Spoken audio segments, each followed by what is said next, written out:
ದಕ್ಷಿಣ ಭಾರತದ ಸಿನಿಮಾಗಳಿಗಾಗಿ ಕೊಡುವ SIIMA 2024 awards. SIIMA nomination ನಲ್ಲಿ ದರ್ಶನ್ ನಟನೆಯ ಕಾಟೇರ ಸಿನಿಮಾ ಇದೆ. ಕಾಟೇರ 8 ಹಾಗೂ ಸಪ್ತಸಾಗರದಾಚೆ ಎಲ್ಲೋ ಸೈಡ್ ಎ ಸಿನಿಮಾ 7 ವಿಭಾಗಗಳಲ್ಲಿ ನಾಮಿನೇಟ್ ಆಗಿದೆ. ಅತ್ಯುತ್ತಮ ಸಿನಿಮಾಗಳ ಲಿಸ್ಟ್ ನಲ್ಲಿ ದರ್ಶನ್ ನಟನೆಯ 2 ಫಿಲ್ಮ್ಸ್ ಇದಾವೆ. ದರ್ಶನ್ ನಟನೆಯ ಕಾಟೇರ ಮತ್ತು ಕ್ರಾಂತಿ ಸಿನಿಮಾ ನಾಮಿನೇಟ್ ಆಗಿದೆ.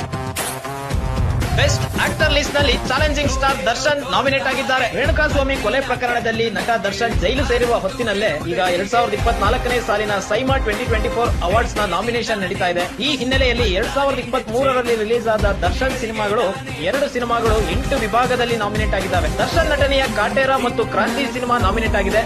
ಬೆಸ್ಟ್ ಆಕ್ಟರ್ ಲಿಸ್ಟ್ ನಲ್ಲಿ ನಟ ಚಾಲೆಂಜಿಂಗ್ ಸ್ಟಾರ್ ದರ್ಶನ್ ನಾಮಿನೇಟ್ ಆಗಿದ್ದಾರೆ. 2024ನೇ ಸಾಲಿನ ಸೈಮಾ 2024 ಅವಾರ್ಡ್ಸ್ ನಲ್ಲಿ ನಾಮಿನೇಟ್ ಆಗಿರೋದು. 2023ನೇ ಸಾಲಿನಲ್ಲಿ ರಿಲೀಸ್ ಆದ ಸಿನಿಮಾಗಳು ಈ ಬಾರಿ ಸ್ಪರ್ಧೆಯಲ್ಲಿ ನಟ ದರ್ಶನ್ ಇದ್ದಾರೆ. ದಕ್ಷಿಣ ಭಾರತದ ಸಿನಿಮಾಗಳಿಗಾಗಿ ಕೊಡುವ ಸೈಮಾ 2024 ಅವಾರ್ಡ್ಸ್ ನಲ್ಲಿ ಬೆಸ್ಟ್ ಆಕ್ಟರ್ ಲಿಸ್ಟ್ ನಲ್ಲಿ ನಟ ಚಾಲೆಂಜಿಂಗ್ ಸ್ಟಾರ್ ದರ್ಶನ್ ಇದ್ದಾರೆ. ಹಾಗೂ ಅವರ ನಟನೆಯ ಕಾಟೇರ ಮತ್ತು ಕ್ರಾಂತಿ ಸಿನಿಮಾಗಳು ಕೂಡ 8 ವಿಭಾಗಗಳಲ್ಲಿ ನಾಮಿನೇಟ್ ಕೂಡ ಆಗಿದೆ.